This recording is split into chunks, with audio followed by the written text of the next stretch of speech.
नमस्कार दोस्तों, मैं आपका ज्योतिष मित्र ओम बाबू शर्मा ओम एस्ट्रोवर्ड चैनल में आपका तहे दिल से अभिनंदन करता हूं। मित्रों, आज हम बात करने जा रहे हैं राहु के शतभिषा नक्षत्र में गोचर की। ये जो गोचर है किस तरह से आपके जीवन को प्रभावित करेगा, मकर राशि वाले और मकर लग्न वाले, खास तौर से ये वीडियो आपके लिए है। मित्रों, 18 वर्ष बाद ये संयोग बना हुआ है। 18 साल बाद राहु ये पोजीशन में आए हैं, तो 23 नवंबर 2025 से ये शतभिषा नक्षत्र में गोचर करेंगे। ऐसा नक्षत्र जिसमें 100 डॉक्टर्स की हीलिंग पावर। ये जो नक्षत्र है दोस्तों, आपके लिए बहुत बेनिफिशियल होने वाला है। दोस्तों, ये जो दौर है ये बहुत ही बेहतरीन दौर है आपके लिए। जो आपने 7.5 इसी के दौर में तकलीफें झेली, जो कष्ट आए, जो आपके कामों में, यदि आप परेशान थे, आपके काम नहीं बन रहे थे, आर्थिक रूप से यदि आप परेशान थे, मानसिक रूप से यदि आप परेशान थे, आपके एजुकेशन बाधित हो रही थी, कार्य क्षेत्र में आपके हर्डल्स आ रहे थे, तो ये अब समय आपके लिए फेवरेबल आ रहा है। इसमें कैसे आपको काम करना है, आपको अपनी गतिविधियों में क्या चेंजेस लाना है, अपने थॉट प्रोसेस में आपको क्या परिवर्तन लेके आना है, इसी विषय पर दोस्तों ये डिटेल चर्चा हम कर रहे हैं। तो चाहे आपका आर्थिक क्षेत्र हो, सामाजिक क्षेत्र हो, कैरियर के बारे में हो, संतान के बारे में हो, साहस और पराक्रम के बारे में हो, हर क्षेत्र में आपको इस गोचर में ग्रोथ देखने को मिलेगी। दोस्तों, सेकंड हाउस से गोचर है, धन भाव से राहु का गोचर है। आपको ये पता है कि 11वीं राशि शनिदेव की इच्छा पूर्ति की राशि है, काल पुरुष की इच्छा पूर्ति की राशि है।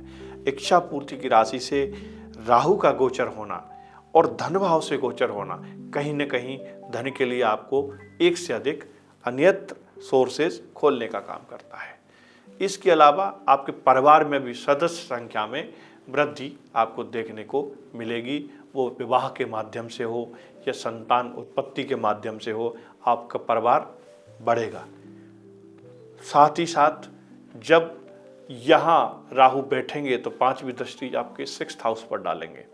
6th हाउस पर जब इनकी 5th एस्पेक्ट इनका जाता है तो आपकी शत्रुहंता पोजीशन बनाते हैं, दुश्मनों को डिफीट दिला देते हैं। और जो पीठ पीछे वार करने वाले दुश्मन हैं, जो आपको आगे सामने से तो मित्र दिखाई देते हैं, लेकिन बेसिकली देखा जाए तो वो अवसरवादी लोग होते हैं। अवसर निकल जाने के बाद आपको चीट करके चले जाते हैं। वो अब सामने आएंगे और आपकी नज़रों से बच के नहीं रह पाएंगे और डिफीट भी खाएंगे। यदि न्यायालय में कोई मामला आपका लंबित था, कोई लंबे समय से चला आ रहा था, उसको भी सॉर्ट आउट कराने का ये समय आ गया है। कोई ऐसी बीमारी या साध्य बीमारी जिससे आप काफ़ी समय से पीड़ित थे, जो डॉक्टर की जांच में भी नहीं आ रही थी, एमआरआई में पकड़ नहीं आ रही है, आपकी एंजियोग्राफी में पकड़, आपके सिटी स्कैन में पकड़ में नहीं आ, क्योंकि होता है ये राहु और केतु जनित जो रोग होते हैं ये छाया ग्रह हैं, ये सामने दिखाई देते नहीं दोस्तों। तो वो रिपोर्ट में भी, डॉक्टर की रिपोर्ट्स में भी नहीं आते। डॉक्टर खुद नहीं समझ पाते हैं कि ये आखिर बीमारी आ कहाँ से रही है। ऐसी बीमारियों का इलाज भी शतभिषा नक्षत्र में आपका हो जाएगा। आपको ऐसे असाध्य रोगों से भी छुटकारा मिलने के योग इस समय बनते हैं। संतान की प्रगति और ग्रोथ के योग भी हमें इस समय दिखाई दे रहे हैं। मित्रों, इसके साथ साथ 8वें घर में भी इनकी दृष्टि जाएगी और 8वें घर में केतु बैठे हुए हैं। केतु 8वें घर में, 9वें घर में ठीक रिजल्ट करते हैं। वहाँ से आपके लिए एक कोई अलग से अर्निंग सोर्स भी केतु क्रिएट कर सकते हैं। वो आप रिसर्च के माध्यम से कर सकते हैं, वो आप कमीशन के माध्यम से कर सकते हैं, या कोई ऐसा सोर्स जो अभी तक दिखाई नहीं दे रहा था और अब अचानक से आपके धन अर्जन के माध्यम में जुड़ जाएगा।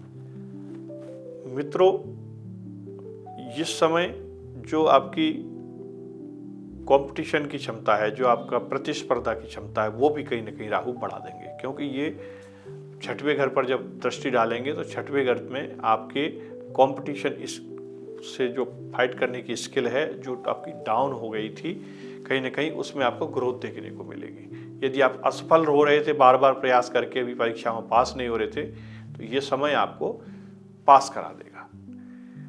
9वीं दृष्टि इनकी कहीं ना कहीं जाएगी आपके 10th हाउस पर, और 10th हाउस आपका कर्म का घर है, आपके कैरियर का घर है। तो वहाँ भी ये पदोन्नति कराएंगे आपको, वहाँ से भी आपको मान सम्मान दिलाएंगे।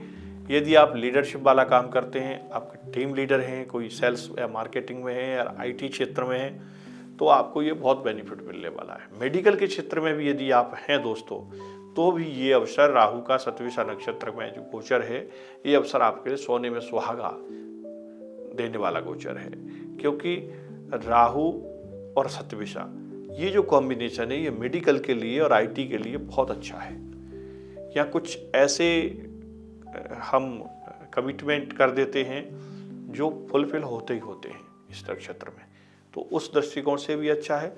दूसरा, इस नक्षत्र में कुछ ऐसे कामों की शुरुआत कर दी आज लॉन्ग ड्यूरेशन चलाना हो हमको, तो उसके लिए भी ये अच्छा उपयुक्त नक्षत्र है।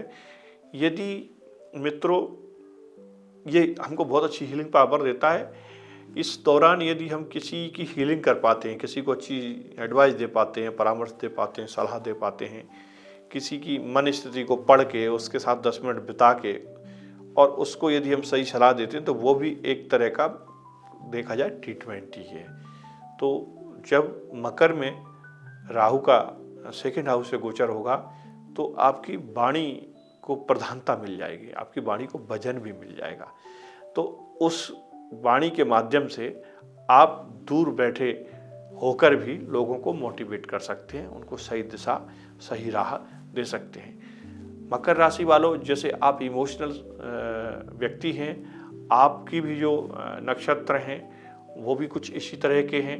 आपके जो नक्षत्रों के स्वामी हैं उनका भी कॉम्बिनेशन है, उनकी भी जो एनर्जी है, चाहे वो उत्तराषाढ़ा के नक्षत्र के सूर्य हों या फिर श्रवण के चंद्रमा हों या फिर धनिष्ठा के मंगल हों, तीनों ही नक्षत्र स्वामी जो है राहु को कंट्रोलिंग करने में मदद करते हैं। मंगल खास तौर से पीलवान कहा जाता है। सूर्य भी अपने आप में एक स्ट्रॉन्ग नक्षत्र हैं, एक स्ट्रॉन्ग प्लानेट है। जो उत्तराषाढ़ा नक्षत्र है वो भी नक्षत्र के बारे में कहा जाता है कि इस नक्षत्र का मतलब है कि इस जीता हुआ नक्षत्र है जिसको हराया ना जा सके। तो शतभिषा के जो राहु हैं वो भी कहीं ना कहीं 100 डॉक्टर्स की पावर लेकर आते हैं, हीलिंग पावर लेके आते हैं, मुर्दे में जान फूंकने की ताकत रखने वाले। जैसे संजीवनी का प्रभाव शुक्रदेव के पास है, ऐसे ही ये शतभिषा का प्रभाव राहु के पास है दोस्तों। इसीलिए ये नक्षत्र बहुत महत्वपूर्ण हो जाता है। और 18 साल बाद ये योग बन रहा है, 18 वर्ष बाद ये स्थिति आई है। तो मैं आपसे निवेदन करूंगा, आग्रह करूंगा कि आप इस अवसर का लाभ उठाइए दोस्तों।